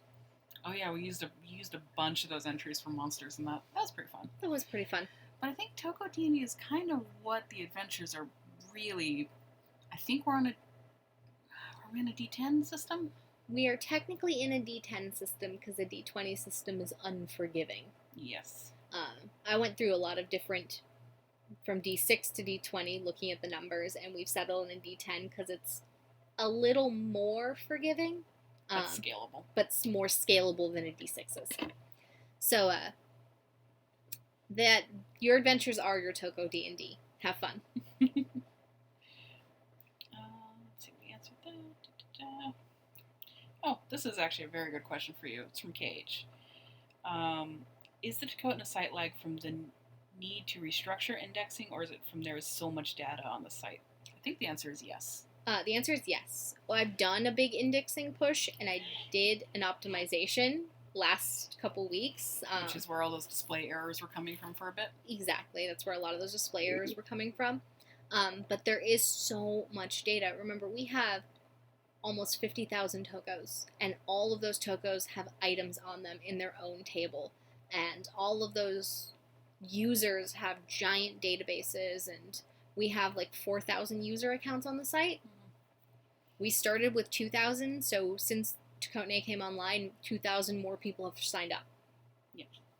And the accounts we made for when we started were off the bank documents, and that included plenty of inactive people at the time. It did. So. But we've had a huge rush of inactive/older players coming back. Which is nice. I'm assuming it's the hype about the event. It might be a bit of the hype about the event. I think we could probably discuss some of the changes we're thinking of making, like blowing out some of the notification table. We are considering at this point in time to blow out the notification table so that you will only have your notifications going back about a year, maybe 6 months. Mm-hmm. Do you truly need your notifications from 3 years ago? Probably not. So we're thinking of doing a cleanup of those. We'd keep them for admin records, and so we could access them. But think about like Tokotimes from last year, where I generated like thousands of notifications, sending a single Tokotine to pause over and over. Exactly. So we're going to be... What if I'm a hoarder? Yep. We're going to be archiving those out of the system. Additionally, logs, we will be archiving logs that are over 2 years old. And we'll be archiving them off into a separate spot where admins can go and find them in the archive, but we'll only be dealing with the last 2 years worth of logs in the system as well. And things like TAC apps definitely put more of a strain on our log system. I have no regrets, but we've got so much data, we're trying to find ways to prune it at this point. And I have, over the last 2 weeks, ripped out about 20 different database hits off of the import page. And we're looking at taking more by moving stuff off onto separate little pages like the forums are, or Offspring are. Exactly. So we're looking at taking like the award wall and moving it onto a different page that you can link to. So you'll be able to take that awards page and link it for anything that's using awards, and they'll just have that on there. So it won't be calling that when it loads the import every time. It won't be calling the awards table when they roll it every time. So yeah, we're looking at a bunch of different things like that. But the biggest hit in our system is Tokos and items that go on the Tokos. Which can't really move. No, we can't. So we have to find ways around that. So that's what's going on right now there. We're still working on it, making little bits of progress. Pause says she feels attacked, and yes, you should be, because I attacked you with Tokotines. So I technically attacked you with love. A lot of love. So much love. Anything else? Yep, still more. So for AOAs, I noticed that the Google document that included everything that helps boost your score hasn't been updated to include the other factions. Should we still use that as a guide, or disacknowledge it till it's updated? It still has the old, like, it doesn't say right of, what is it? Alliance? It doesn't say courage. It says, like, wild, wily, blah, blah, blah. Don't It's use just that naming. document. Don't use that document for now. Go to Tokopedia to see what actually works on RODs. That's your best bet. Not RODs, ROMs. ROMs. Not ROMs, sorry. Hey, AOAs. you got it wrong too. Shut up. AOAs. So go to Tokopedia to check what works on your AOAs. You can use Tokopedia to dig through things and look for keywords. Do that. And then we'll put that on a list to do. We are sitting down right now, and the entire admin team is coming together to redo our rule book. Yes. One, to move it into an Eclipse journal so it's readable for everybody. Since, Bold just goes invisible on dark mode now. Yes, since Bold goes invisible on dark mode, thanks for that. So we'll be moving that into an Eclipse journal, and Am I allowed to? Do I have to say it super politely, or can I just say what my comment's been on it? You're recorded. You should probably be polite. Ugh. Fine. Some of the verbiage is not as professional as we would like it to be, so we will be cleaning up the language in the rules and trying to standardize them into a more professional tone. Happy? Yes. Fine. That was Very very professional. Very polite. Good job. We're proud of you. Yeah, I know. Sometimes super professional. Sometimes you're like, what did you just say? But yeah, it's long overdue, and it's been on the list, and then Eclipse kind of happened and bumped it up the priority list. Bumped up the priority list. Cannot read it. Because you can't. So, we'll put... But we have a draft. Yes. We have a great draft, actually. Disc, knocked it out of the park while I was stuck at work. So good. So we'll put that journal on our list, or we'll move that reference page to player resources. Yes. Or member resources. Yeah. We're looking to move a lot of game guides, and we're looking to move as much stuff as we can onto Tokota without killing the site. Exactly. Price sheets are up there right now. Mm-hmm. All right, what else you got for me? How much fuck that up. How much statistics and math knowledge is required to run this group? Do you need a degree? Who asked this question? Chaos? Chaos. Okay, so here's the truth. The game is run by Bark, who has a college degree. I don't remember. I want to say that Bark said he had a college degree. Paz, who has a PhD. And Jill, who's a college dropout. However, of those people, anytime math, statistics, or analytics comes up, Jill is the one who's doing it. So, just the way the question was weird was hilarious. Cinna says nope. Nope. Okay, so there we go. It's just Paz. Paz has the Paz PhD. is a smarty pants. Oh yeah, she's the smart dad. So as far as running the group goes and the level of analytics that go along with it in math, when you're a player, we don't expect you to keep track of these things. We're fine with you questioning why something happened, and we'll try and explain to you as best we can. When you're an admin, we expect you to get to the point where you start thinking about what's best for the game, not what's the most fun for you all the time. And when you're a manager, you're kind of stuck at the point of you always have to think about the longevity of your section and how every change affects everything that's going on with what you are assigning people to do. And when you're a dad, you have to think about all of that, plus how do we get people to continue to play the game as long as we can. So actually, in the higher ranking levels of the admins, we do a lot of analytics and statistics, and I have a couple classes in actual game design, and all of the logic that goes along with that, plus running and writing for some published pieces for running games as well.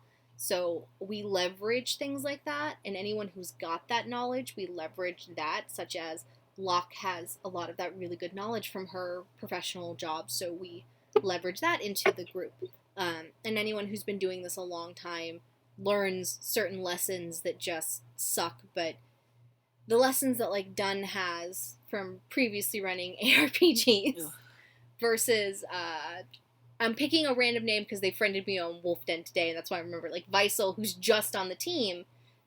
Very different levels of running a game. So we just leverage those people that have been around for a long time to make them big decisions and to handle the analytics. But we are constantly checking how many of this exists, how well did this spread into the game.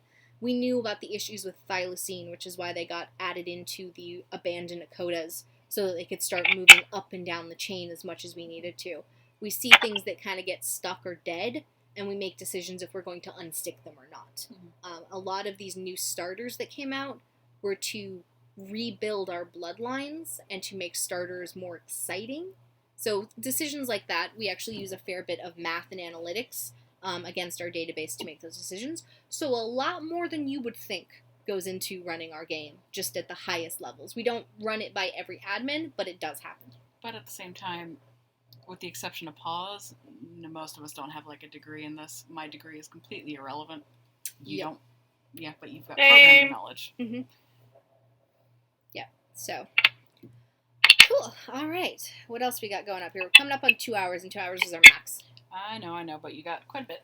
Oh wow, we got lots of questions this time. With the world expanding, will there possibly be a traveling or seasonal shop opening with special items for like special currency that can be found in various activities during that time? Kind of. I don't know what games you would have played like that, but since we're talking Wolfden and Lyoden, they have that where every month is a different seasonal shop with different seasonal currency. Right. That is programming, so it sounds super cool and not even against it. It's just going to take a lot of time to implement. Yeah, so if that's going to happen, it's going to happen after WT, which is a long-term project right now Mm-hmm. and is eating up a lot of our time. But it sounds really cool, so I will definitely think about it. We may be more aligned to have things like the pumpkin patch that come around monthly rather than an actual store. Yeah. When are you bringing me my pork buns from Cass? As soon as I get out to California, Post-COVID land. post-COVID land.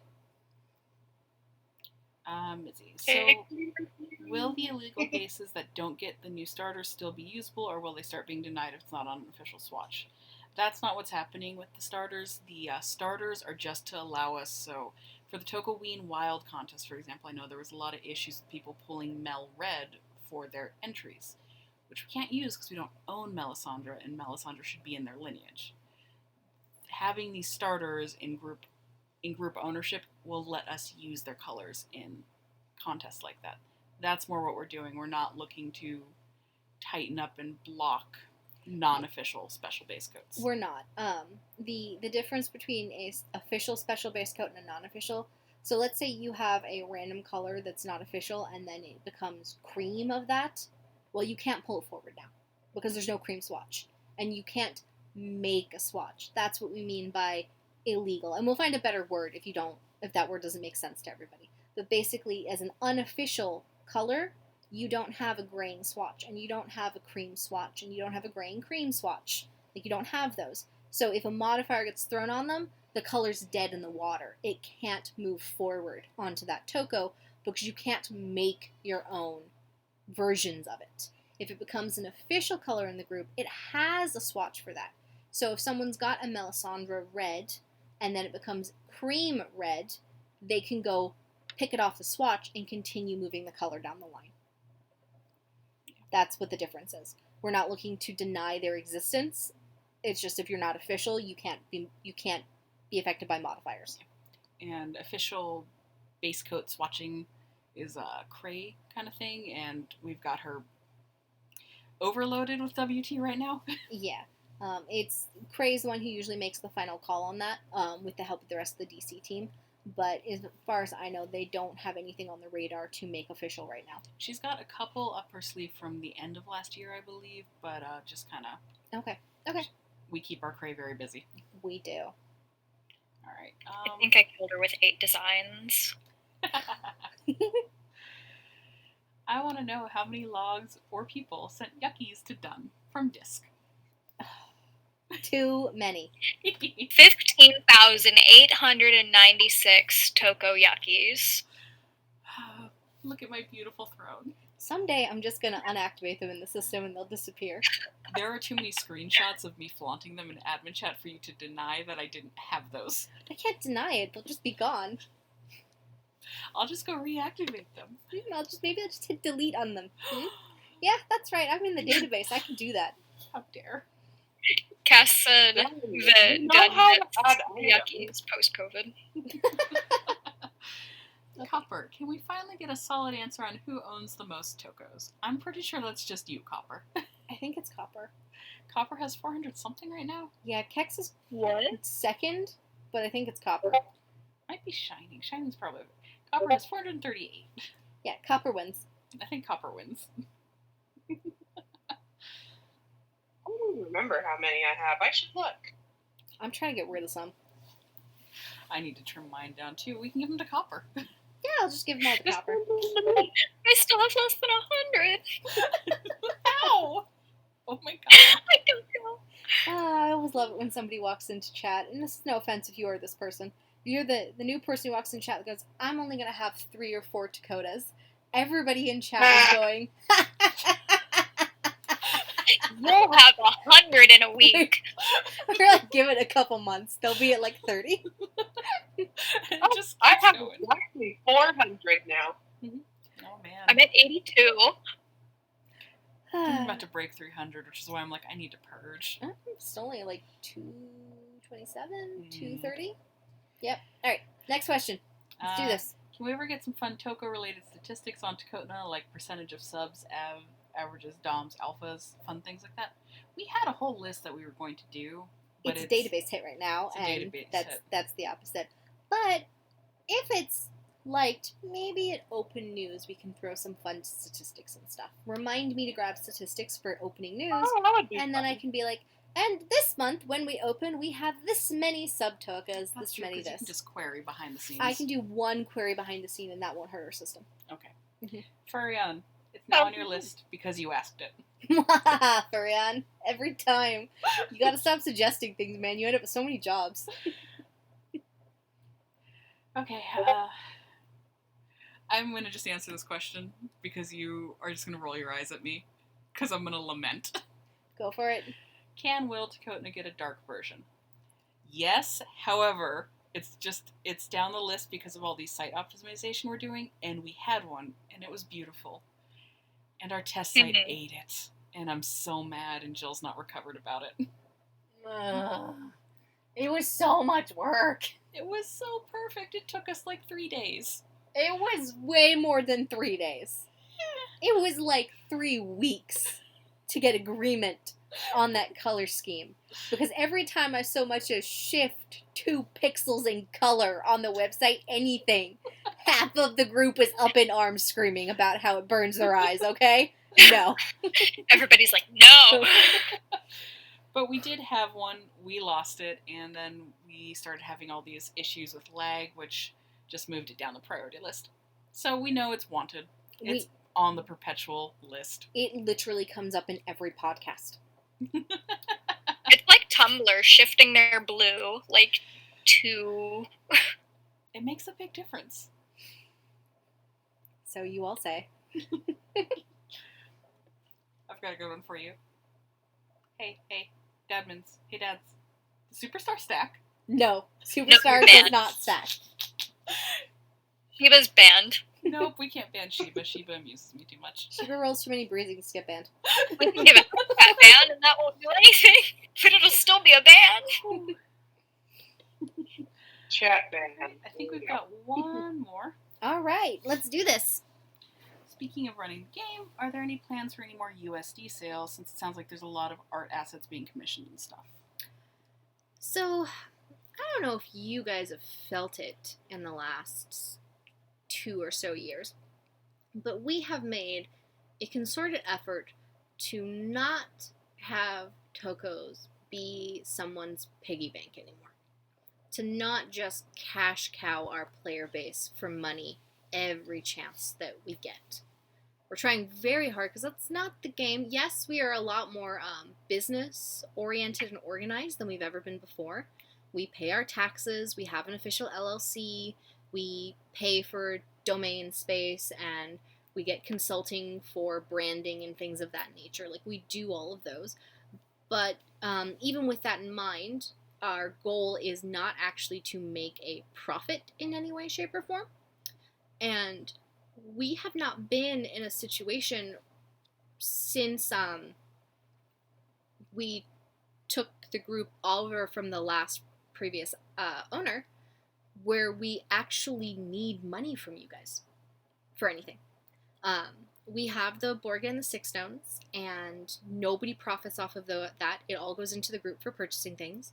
You guys do a pretty good job of buying at them and stuff in the store. We couldn't go and make another plushie because we lost too much money on that. But we didn't cripple the group by losing money. We knew it was a gamble going in. So we still sit very well on money right now. I talked about spending a lot of money, but we're not in any danger of running out of money in our... It's not like we can't pay for Tokota. No, we're not even close. We could, if we forgot about it and left it alone, we would pay for Tokota for like the next 20 years. in our bank account. So we're not actually hard up for money.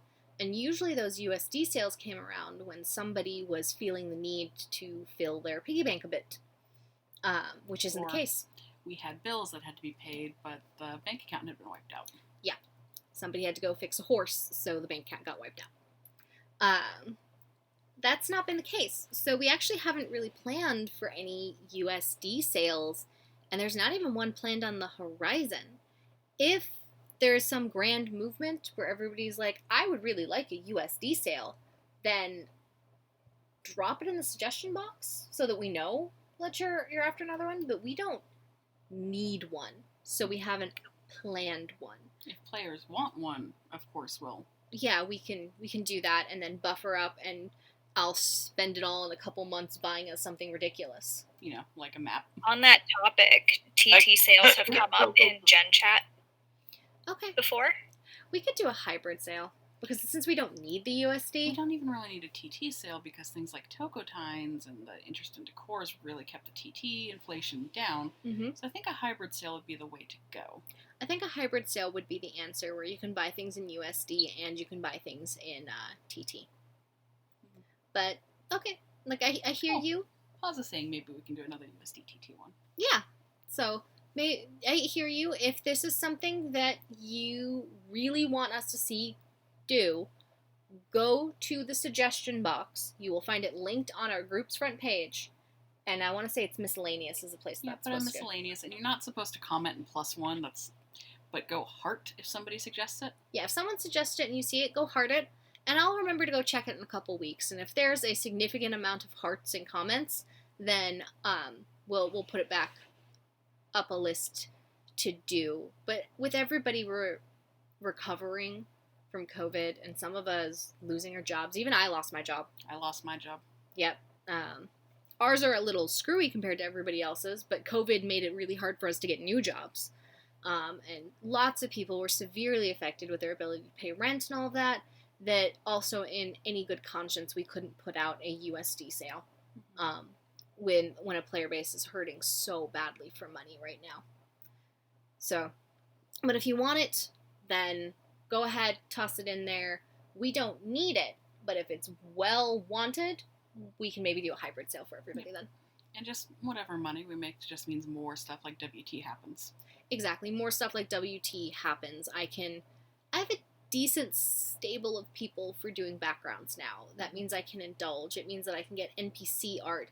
It's not that we don't have the money, it's finding someone to do it half the time. And when we find someone, not overloading that person. Exactly, they need to have nice long breaks between everything that's going on. We do have a couple more questions that have popped up. Okay, well, we got 8 minutes, so bring it on. Okay. Speaking of merch, will there be plans to feature the new factions on more clothing than just the beanies?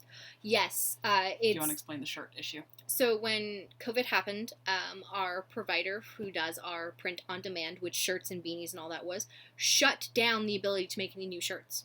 They haven't given it back yet. Because they were so behind on orders. Yeah, things that got into the system, we watched 3 months pass for people waiting on those shirts. For the Milanik and the Sivo and everything. That's why those were so delayed. Yes. I have all of the Toko's faces for all of the deities' faces to do more of those shirts, and I have a whole set of shirts for the wilderness trackers and all of them. I am waiting for Printful to let me know that it's live. I'm on their list of people that get an email when they turn it back on. I want to. My print on demand won't let me. Let's see.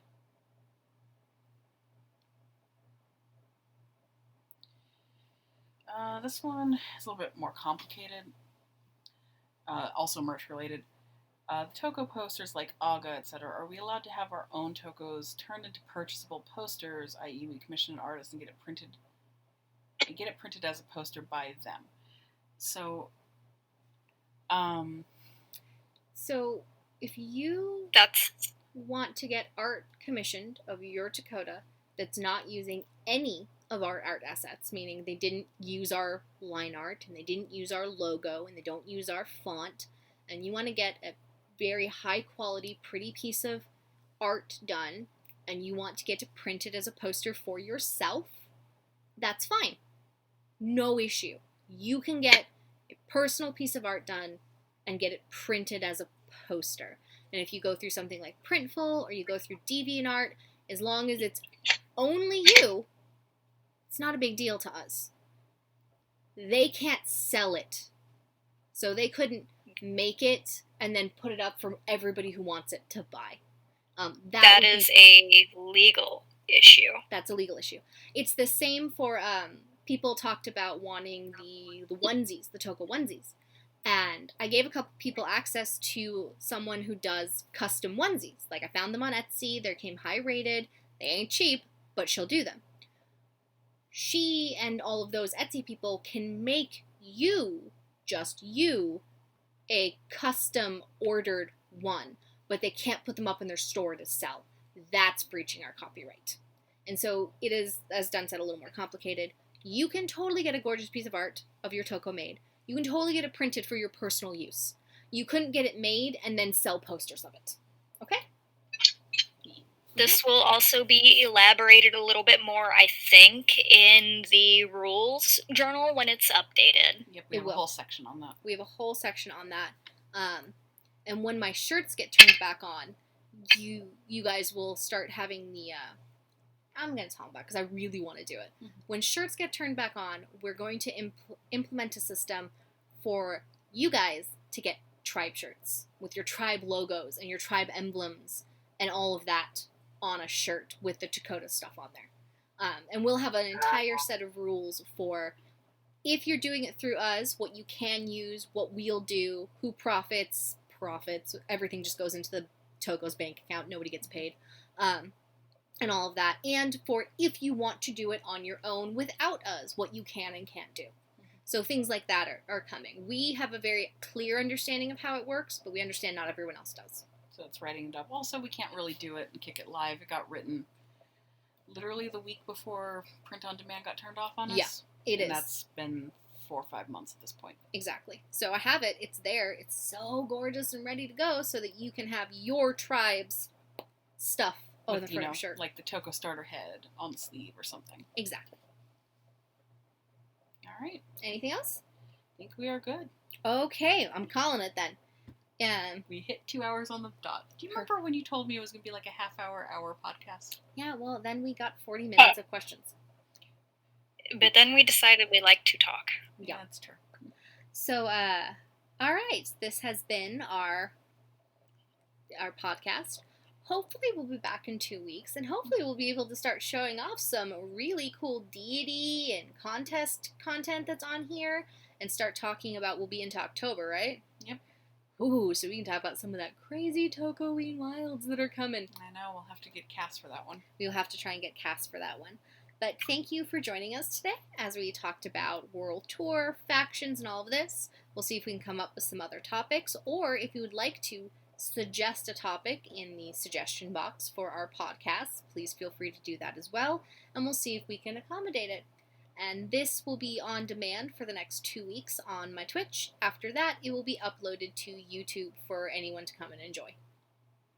All right. Thanks, everybody. Bye. Bye.